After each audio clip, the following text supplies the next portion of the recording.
Prenons tout de suite la direction d'Abidjan, la capitale économique du pays, où l'on retrouve notre correspondante Christelle Pire. Bonsoir Christelle, la journée de vote s'est achevée, place désormais au dépouillement et justement à l'endroit où vous vous trouvez, le dépouillement est terminé.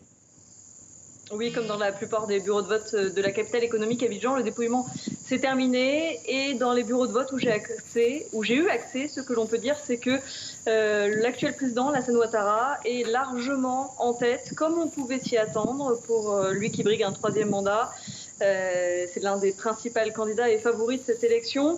Ce qui est plus mitigé, c'est la participation. Par exemple, dans ce bureau de vote derrière moi, qui est à Cocody, un quartier plutôt acquis à l'opposition, eh bien, seulement 6% des électeurs de ce bureau de vote sont venus. Mais par contre, à Bobo, dans un quartier acquis à la majorité, où une équipe de TV5 s'est également rendue, eh bien là-bas, dans un bureau de vote, la participation a atteint 97%. Vous vous en doutez, le taux de participation, ça sera l'un des enjeux cruciaux de cette élection. Une élection qui a été émaillée de violence un peu partout dans le pays.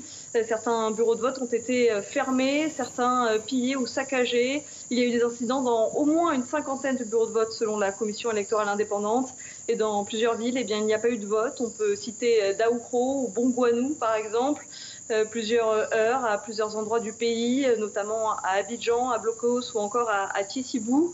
Pas de bilan officiel pour l'instant de ces violences, pas de nombre officiel de victimes. On en saura probablement plus dans les prochaines heures.